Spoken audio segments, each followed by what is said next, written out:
नमस्कार बच्चों। तो चैप्टर नंबर 13 में आप सभी का स्वागत है। इस चैप्टर में हम बात करेंगे कौन कौन सी प्राकृतिक जो आपदाएं हैं जो हमारे जीवन को प्रभावित करती हैं और किनसे इनसे हम कैसे बच सकते हैं। आज हम इस चैप्टर में किसी टॉपिक को लेकर आपके बीच में आए। बच्चों, जब हवाएं चलती हैं और साथ में तेज बारिश होती है, ये चीजों को आपने देखा होगा। तो जब यही हवाएं तेज गति से तीव्र गति से चलती हैं तो इन्हीं हवाओं को हम कहते हैं आंधी और तूफान। जबकि होती वो हवा ही है, लेकिन गति की वजह से उन्हें हम आंधी और तूफान कहते हैं। ऐसे ही तेज आंधी के कारण पेड़ों का गिरना, बिजली के खंभों और तार का गिर जाना आदि कई संकट आकर घेर लेते हैं और यही संकट लंबे दूरी तक यानी व्यापक रूप से जब होता है तो इसी को हम आपदा मान लेते हैं। अचानक होने वाली ऐसी विनाशकारी घटनाएं जिससे व्यापक स्तर पर, एक बड़े स्तर पर उस क्षेत्र में वहां के रहने वाले जीवधारुओं के जान माल की क्षति होती है, उसी को हम आपदा कहते हैं। यानी कि अचानक कोई घटना हो और ऐसी विनाशकारी घटना हो जिससे व्यापक स्तर, बड़े स्तर पर उस क्षेत्र में जो रहने वाले जीवधारी हैं उनकी जान और उनके माल यानी कि उनके सामान, उनके संपत्ति की क्षति हो, ऐसी घटना को हम डिजास्टर या आपदा कहते हैं। बच्चों, आपदाएं तो बहुत हैं, कई प्रकार की हैं, कई तरह से होती हैं। तो जब प्राकृतिक या मानव जनित चरम घटनाओं द्वारा प्रलय एवं विनाश की स्थिति उत्पन्न हो जाती है और धन जन की अपार क्षति होती है तो उसे आपदा कहते हैं। आपदाओं में सदैव आपदाओं को हमेशा कहा जाता है कि मानव की वजह से ये होता है। इसकी तीव्रता का आकलन उसके द्वारा की गई धन की क्षति के आधार पर होता है। उदाहरण के लिए 26 दिसंबर 2004 को समुद्री भूकंप से हिंद महासागर में सुनामी लहरें उठी, जिससे दक्षिण पूर्वी एशिया के देशों में 2 लाख से अधिक 2004 में 2 लाख से अधिक लोगों की जान चली गई। किसकी वजह से? सुनामी लहरों की वजह से।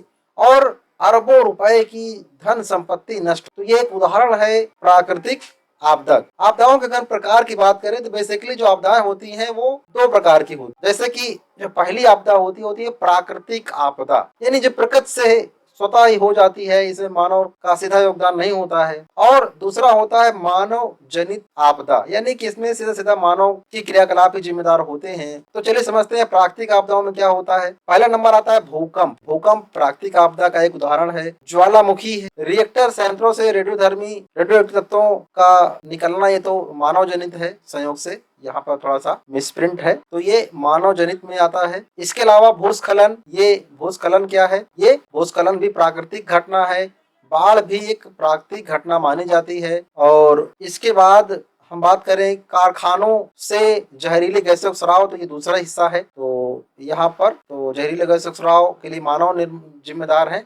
लेकिन जो आगे घटना है इसको देखते हैं। सूखा, ये प्राकृतिक घटना है। भूस्खलन तो प्राकृतिक घटना ही है।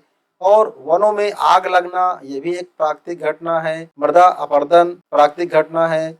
और शीतलहर चलना, ये भी एक प्राकृतिक घटना मानी जाती है। और साथ में समुद्री जो तूफान आते हैं जैसे कि चक्रवात, टार्नेडो, हरिकेन, टाइफून, ये सारे भी प्राकृतिक माने जाते हैं। ताप लहर जिसे लू कहते हैं, वो भी प्राकृतिक है। साथ में सुनामी जैसी बड़ी बड़ी घटनाएं, ये भी एक तरीके से प्राकृतिक आपदा में ही आती है। आकाशीय बिजली का गिरना भी प्राकृतिक घटना का प्राकृतिक उदाहरण है ये। और बादलों का फटना, यानी कि बहुत ज्यादा बारिश एक स्थान पर हो जाना भी प्राकृतिक आपदा में आता है। तो इस प्रकार हमने देखा कुछ प्राकृतिक आपदाएं। भूकंप भी प्राकृतिक में ही आता। आइए बच्चों समझते हैं कि कैसे मानव जनित कुछ आपदाएं हैं, उनको भी हम साइड बाय साइड देख लेते हैं। बच्चों, बम का विस्फोट, नाभिकीय रिएक्टरों से निकलने वाला रेडियोएक्टिव तत्व और साथ में रासायनिक कारखानों से निकलने वाली जहरीली गैसें, ये सभी क्या है? मानव यानी कि मानव जनित आपदाएं हैं।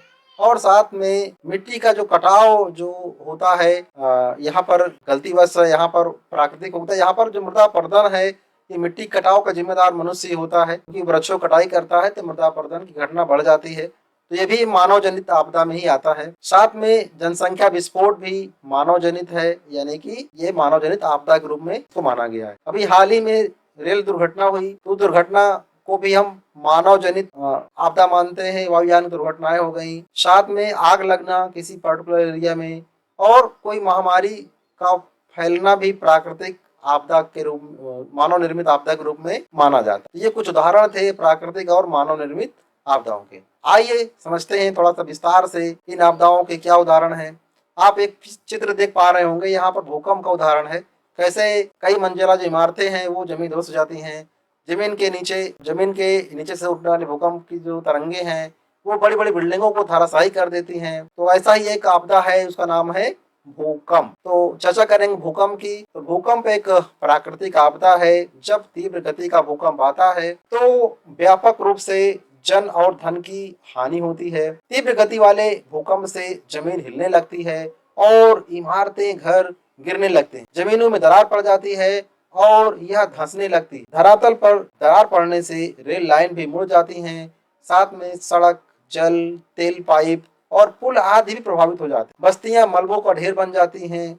रहने वाले जो लोग हुए, जो जानवर हैं, कहीं न कहीं वो दबकर अपनी जान भी वो गंवा देते हैं। उदाहरण के लिए गुजरात राज्य में 2001 में 26 जनवरी 2001 को एक बहुत ही विनाशकारी भूकंप आया था भुज में। वहां पर बहुत नुकसान हुआ।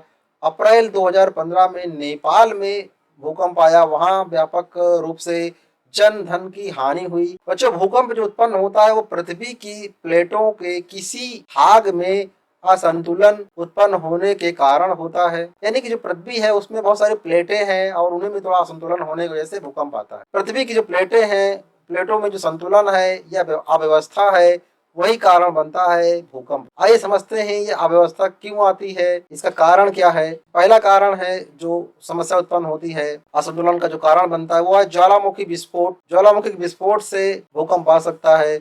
महाद्वीपीय और महासागरीय प्लेटों के चलने की वजह से भी भूकंप देखा गया है। भ्रंशन या वलन के द्वारा भी होता है और मानव के द्वारा जो डैम बनाए जाते हैं, जलाशय बनाए जाते हैं, उसके जल के दबाव की वजह से भी ये भूकंप आ सकता है। अणु बमों के विस्फोट से भी भूकंप जैसी घटना हो सकती है। तो भूकंपों के तेज झटकों के कारण नदियों पर जो बांध बने होते हैं उसमें दरारें पड़ जाती हैं और उससे भीषण बाढ़ भी आती है, जिससे कि भारी जनधन की हानि देखी गई। कुछ पॉइंट्स समझते हैं भूकंप से जुड़े हुए। तो भूकंप की जो तीव्रता है, कितना तेज भूकंप आया है, उसके मापन के लिए सिस्मोग्राफ द्वारा रिक्टर मापक के आधार पर तीव्रता का मापन किया जाता है। इसकी जो रचना है वो रिक्टर ने 1935 में की थी। रिक्टर मापक पर अंकित अंक जो भूमि की तीव्रता और परिमाप को इंगित करते हैं, ये 0 से 9 के बीच में होते हैं। भूकंपों से होने वाली वास्तविक क्षति तब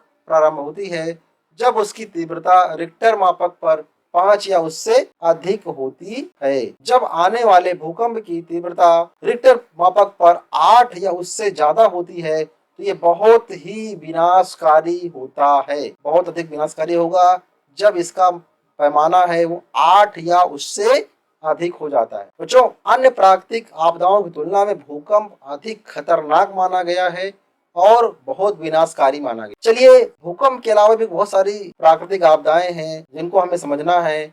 वो है पहला आपदा, अगर हम ध्यान दें उससे कम खतरनाक, तो यहाँ पर ज्वालामुखी, वॉल्केनो। पृथ्वी के जो आंतरिक भाग है हम सभी जानते हैं बहुत ज्यादा क्या है, गर्म है और अत्यधिक गर्मी की वजह से, ताप की वजह से पृथ्वी के जो अंदर जो पदार्थ होते हैं, जो चट्टाने होती हैं, वो पिघल कर क्या बन जाते हैं, मैग्मा या लावा बन जाते हैं। यानी चट्टाने, मोटी मोटी चट्टाने वो पिघल कर मैग्मा या लावा बन जाते हैं। मैग्मा लावा क्या होता है, शक्तिशाली गैसों के प्रभाव की वजह से ऊपर उठता है। जहां कहीं भी धरातलीय सतह कमजोर होती है वहां ये शक्तिशाली गैसें सतह को तोड़कर विस्फोटक ज्वालामुखी के रूप में प्रकट होती है। जैसे आप इस चित्र में देख पा रहे होंगे, यहाँ पर कैसे जमीन के अंदर से ये ज्वालामुखी उद्गार वो होता है और इसके चारों तरफ बहने वाले लावा है वो भारी जन धन की हानि करते हैं, मानव बस्तियों को नष्ट कर देते हैं, पशुओं को मार देते हैं।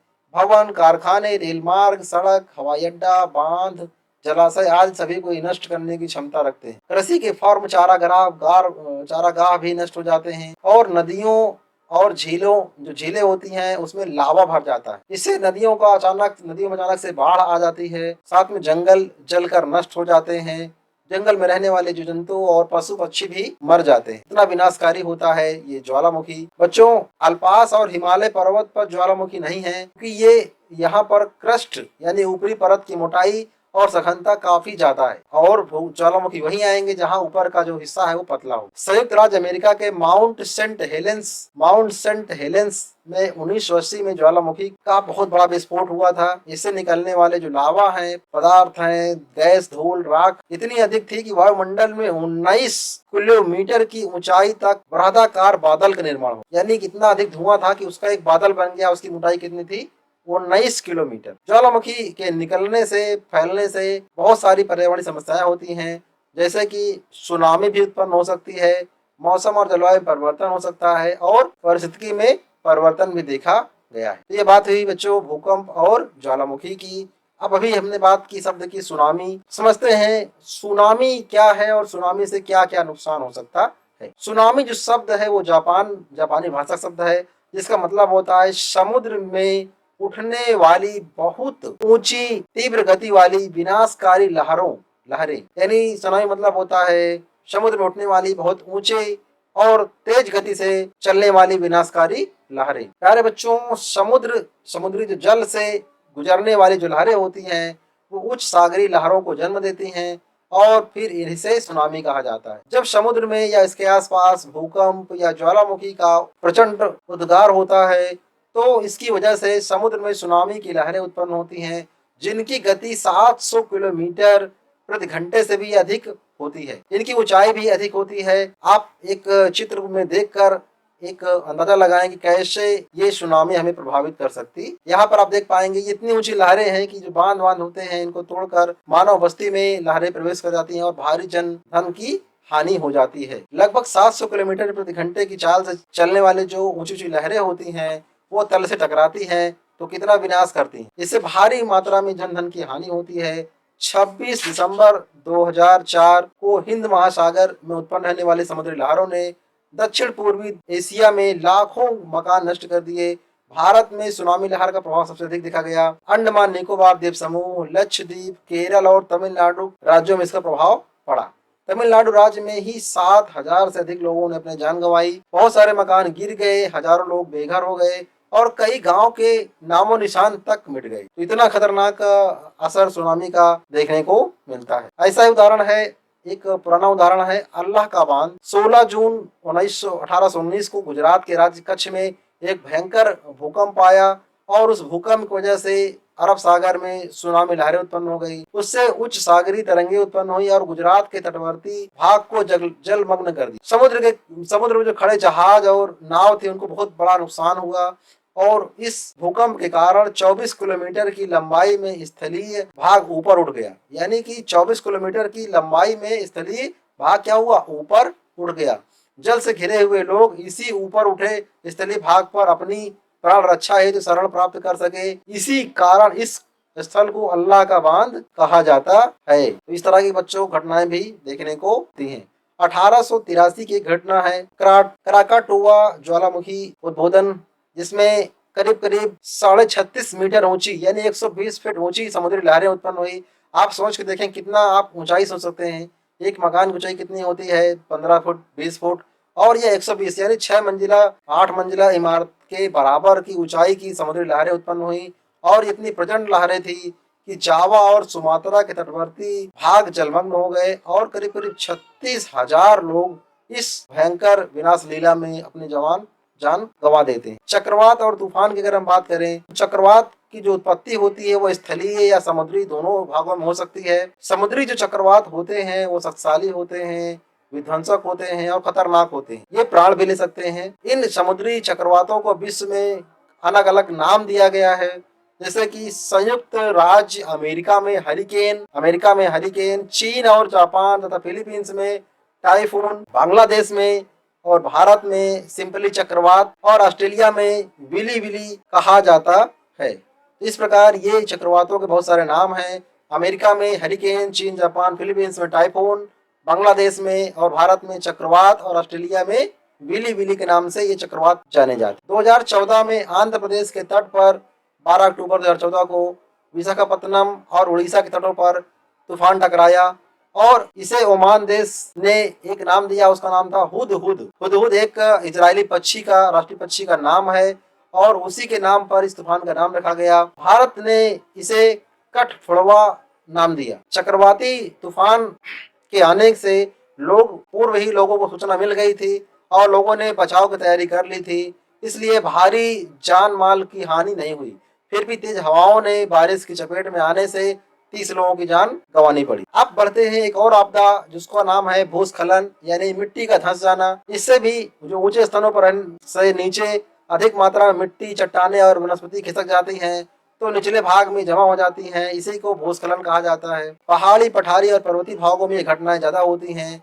भूस्खलन के कारण क्या है? भूकंप, जिससे धरातल हिलती है और चट्टाने में दरार पड़ जाती है, जिससे चट्टाने टूटकर खिसक जाती हैं। कभी कभी अत्यधिक वर्षा और कई दिनों तक वर्षा होती रहती है, जिसके प्रभाव से भी चट्टाने टूटकर नदी के घाटे में गिर जाती। तो यह हुआ भूस्खलन। अब बढ़ते हैं बाढ़ की तरफ। बच्चों, बाढ़ का जो सामान्य अर्थ होता है वो होता है विस्तृत स्थलीय भाग का लगातार कई दिनों तक जलमग्न रहना, यानी कि जमीन के ऊपर अतिरिक्त मात्रा में पानी का लगातार जमाव। बाढ़ की हालात में उस समय होती है जब नदी के किनारों के ऊपर से प्रवाह होकर आसपास के क्षेत्रों में पानी पहुंचकर जलमग्न कर देता है। भारत के कई राज्यों में बार बार अनेक बाढ़ की समस्याएं देखने को मिलती हैं। जान माल का नुकसान देखा गया है। यह एक प्राकृतिक आपदा जिसे रोका नहीं जा सकता है, परंतु इसका बेहतर प्रबंधन करके हम बाढ़ से कुछ हद तक बच सकते हैं। इस चित्र में आप देख सकते हैं ये घर है और ये पूरी तरीके से पानी से डूबा हुआ है। बाढ़ आने के जो मेन कारण है वो है अधिक बारिश हो जाना।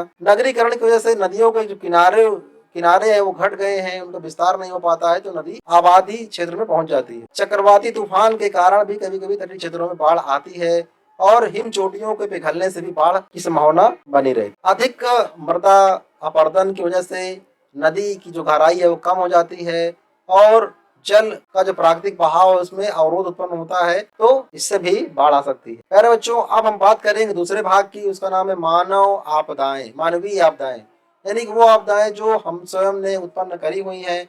आज जो हमारी आवश्यकताएं हैं वो बढ़ चुकी हैं। हमें हर जगह बिजली, कोयला की, पेट्रोल, जल के साथ परमाणु ऊर्जा से ऊर्जा प्राप्त कर अपनी जरूरतों को हम पूरा कर रहे हैं। इसके लिए तकनीकी और प्रौद्योगिक ज्ञान के माध्यम से हमने बहुत सारी चीजें बनाई हैं, प्रयोग किया है, लेकिन उनके रखरखाव में बहुत सारी लापरवाही की वजह से भीषण दुर्घटनाएं भी हो जाती। दुर्घटनाओं को मानवीय आपदा के नाम से जाना जाता है। उदाहरण के लिए द्वितीय विश्व युद्ध के दौरान अमेरिका ने हिरोशिमा और नागासाकी नामक शहरों पर अणु बम गिरा दिए और वहां सब कुछ नष्ट हो गया। इसका प्रभाव आज तक कई रूपों में देखा जा सकता है। इस प्रकार भारत के भोपाल शहर में एक बहुत बड़ी दुर्घटना घटी थी। इसकी डेट याद रखिएगा, 2 और 3 दिसंबर 1984। 2 और 3 दिसंबर 1984 को जहरीली गैस, जिसको हम मिग के नाम से जानते हैं, वो जहरीले गैस का रिसाव होने से हजारों लोगों ने अपनी जान गंवा दी और उनके शरीर के अंदर बहुत सारी बीमारियां उत्पन्न हो। इसको हम भोपाल गैस त्रासदी के नाम से जानते हैं। 1986 में यूक्रेन के चेर्नोबिल में परमाणु ऊर्जा संयंत्र में भीषण नाभिकीय दुर्घटना हो गई, जिससे कि बहुत सारे रेडियो एक्टिव पदार्थों से हजारों लोगों की मृत्यु हो गई कि इसमें जो निकलती किरणें हैं वो नुकसान करती हैं। नाभिकीय दुर्घटना का जो प्रभाव है वो रूस और उसके पड़ोसी देशों पर ही नहीं बल्कि दूर दूर तक, यहाँ तक कि भारत तक में भी देखा गया। नागासाकी और हिरोशिमा पर परमाणु बम का गिरना, भोपाल गैस त्रासदी, चेर्नोबिल नाभिकीय दुर्घटना आदि मानव के द्वारा जनित आपदाएं हैं। जाने अनजाने में मानव अनेक आपदाओं का जनक है, जिससे प्राकृतिक आपदाओं की भांति अपार जन और धन की हानि होती है। एक और आपदा की बात करें, ये है एड्स। बच्चों, एक ज्वलंत मानवीय आपदा है। एड्स एक लाइलाज बीमारी अभी तक है और इसके विषय में बहुत सारी चीजें हैं जिसको हम जानकर इससे बच सकते हैं। टीवी, रेडियो, समाचार पत्रों में इसके विज्ञापन आते हैं, हम सभी लोग देखते सुनते पढ़ते होंगे। आइए इसके बारे में समझते हैं, इसका नाम क्या है, कैसे फैलता है और इससे हम कैसे बच सकते हैं। प्यारे बच्चों, एड्स में 4 शब्द शामिल हैं: एक्वायर्ड इम्यूनो डेफिशिएंसी और सिंड्रोम, यानी अर्जित किया हुआ रोगों से लड़ने की क्षमता की कमी और लक्षणों का समूह। जो ये समस्या उत्पन्न होती है उसका जो एड्स यानी HIV नाम के विषाणु जो होते हैं, एड्स का कारक है वो है HIV, यानी कि विषाणु से मानव के शरीर में रोगों से लड़ने की क्षमता समाप्त हो जाती है और परिणाम स्वरूप रोगी को कई सारे संक्रमण हो जाते हैं और तरह तरह की बीमारियां भी उत्पन्न हो जाती हैं। अंत में यही संक्रमण उसकी मौत का कारण भी बन जाते हैं। अब हम जानते हैं संक्रमण होता कैसे है। एड्स का संक्रमण खून एवं अंतःस्रावी पदार्थों का रोगी व्यक्ति से स्वस्थ शरीर में पहुंचने से हो सकता है। HIV विषाणु युक्त सुइयों को स्वस्थ शरीर में लगाने से हो सकता है। HIV संक्रमित माता से गर्भस्थ शिशु में संक्रमण हो सकता है और HIV संक्रमित रक्त को चढ़ाने से स्वस्थ व्यक्ति में भी संक्रमण हो सकता है। तो ये बेसिक कारण है जिसके माध्यम से HIV फैल सकता है। एक और उदाहरण है, कारण है, वो है जब हम सामूहिक रूप से नशीली दवाओं का सेवन करते हैं और एक ही सिरिंज और सुई का प्रयोग करते हैं तो उससे भी HIV के संक्रमण की संभावना बहुत तेज होती है। आइए जानते हैं किन किन कारणों से HIV एड्स नहीं फैलता है। आंसू और लार से ये नहीं फैलता है और दैनिक जो कोई व्यक्ति एड्स से पीड़ित है उसके पेन पेंसिल किताब मोबाइल फोन आदि का इस्तेमाल करने से कोई संक्रमण नहीं फैलता है। हाथ मिलाने छूने एक साथ बैठने खाना खाने इससे भी ये सब चीजें नहीं फैलती हैं। एक कपड़ा पहनने से भी नहीं फैलती। एक ऑफिस में काम करने कारखाने में साथ में रहने उपकरणों का उपयोग करने से भी नहीं फैलता है। खांसने छींकने या हवा से भी ये नहीं फैलता है।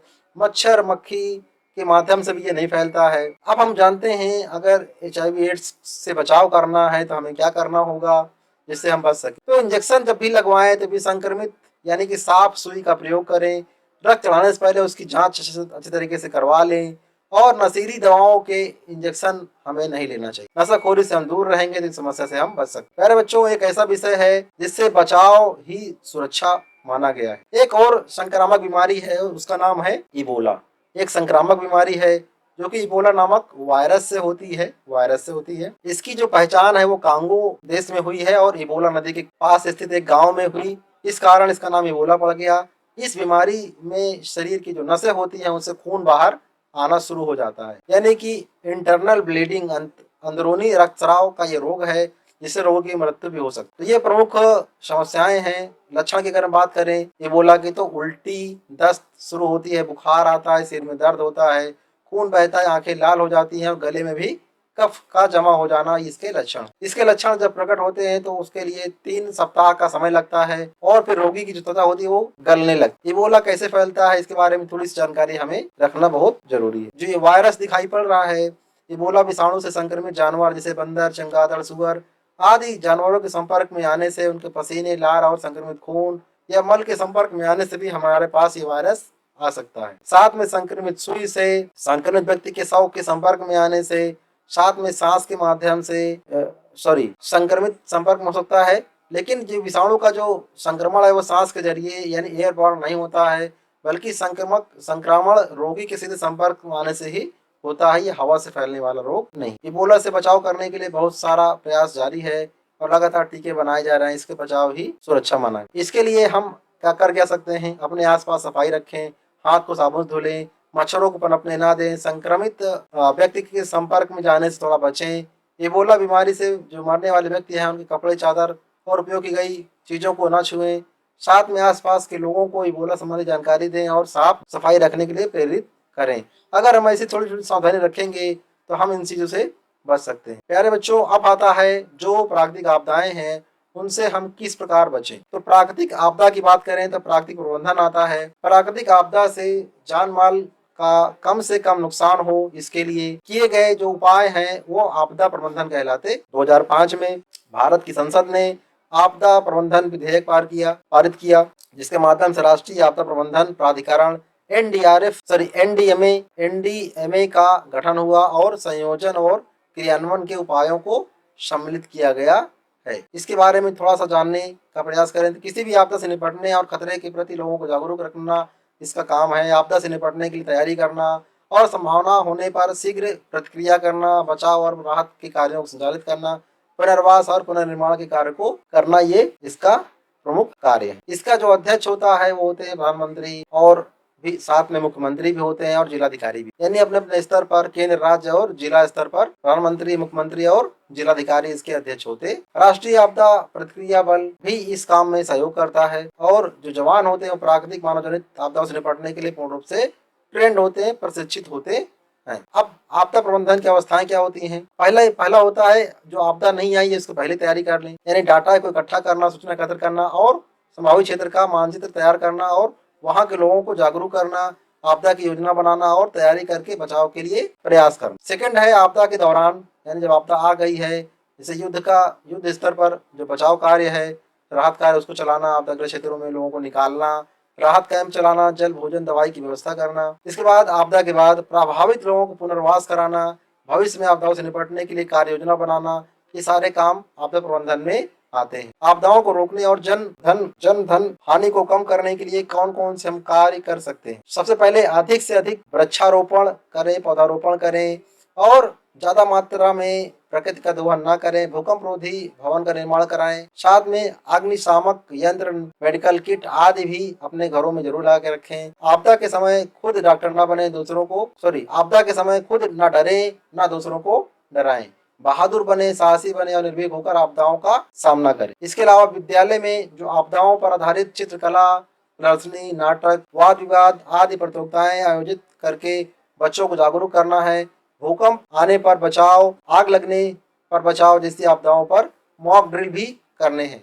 आपदाओं से संबंधित चित्रों को कटिंग करके फाइल में चिपकाकर उसके सामने बचाव के तरीके भी लिखकर भी बच्चे ये काम कर सकते हैं और साथ में इस पर चर्चा भी हम कर सकते हैं। अब हम समझते हैं आग से कैसे बचाव करें। बच्चों, अग्निशामक यंत्र को चालू हालत में घर पे रखें। घर और इमारत में आग से बचने के आपात रास्ता बना के रखें और आग लगने पर अपने मुंह को भीगे तौलिए से ढकें ताकि धुआं का असर आपके ऊपर ना हो। आग वाले स्थानों से लेटकर बाहर निकलें क्योंकि ऊपर जहरीली गैसें, धुआं आदि जमा हो जाता है। अगर कपड़ों में आग लग गई है तो भागे नहीं, आग बुझाने के लिए जमीन पर लुढ़कें। जब तक सुरक्षित होने की घोषणा ना की जाए तब तक इमारत में प्रवेश वापस से ना करें। जले भाग में ठंडक पहुंचाएं और डॉक्टर को दिखाएं। आइए समझते हैं बाढ़ से बचाव क्या उपाय हैं। तो ऊंची जगहों पर चले जाएं और ऐसे स्थानों पर जाएं जहाँ पर बाढ़ का पानी ना हो। पानी की गहराई को पता करें और लाठी से जमीन की मजबूती को मालूम करें। जहाँ बिजली के तार गिरे हों उधर बिल्कुल भी जाने का प्रयास ना करें और अपनी गैस और बिजली की सप्लाई बंद कर दें। बिजली के उपकरणों का स्विच बंद कर दें। भूकंप की अवस्था में जान माल के बचाव के लिए क्या उपाय हो सकते हैं? घर परिवार, विद्यालय, इमारत की जो इमारतें हैं विद्यालय की, वो भूकंप रोधी होनी चाहिए। साथ में घर में गीजर, बड़े फ्रेम वाले फोटो, शीशा आदि ऊंचे स्थानों पर न लगाएं क्योंकि भूकंप पर यह गिर कर किसी को घायल कर सकते। भूकंप के समय इमारत से दूर हो जाएं और किसी मजबूत जैसे बड़े मेज के नीचे छिप जाएं और अपना सिर तकिए से ढक लें। अगर आप घर से बाहर हैं तो बिजली के तारों, भवन की दीवारों और पेड़ों से दूर रहें। किसी इमारत के पास ना खड़े हों क्योंकि जब भूकंप के दौरान अगर वो गिर गई तो हमें भारी नुकसान हो सकता है। इस प्रकार हमने इस पाठ को अच्छे से पढ़ लिया है और समझने का प्रयास किया है। इसको आप बार बार देखें जिससे कि आपको पूरा कॉन्सेप्ट क्लियर हो जाए। फिर अभ्यास कार्य की बात आती है, इसको आप अगले वीडियो में हम सभी लोग पढ़ें। So thank you. पढ़ते रहिए, बढ़ते रहिए। God bless.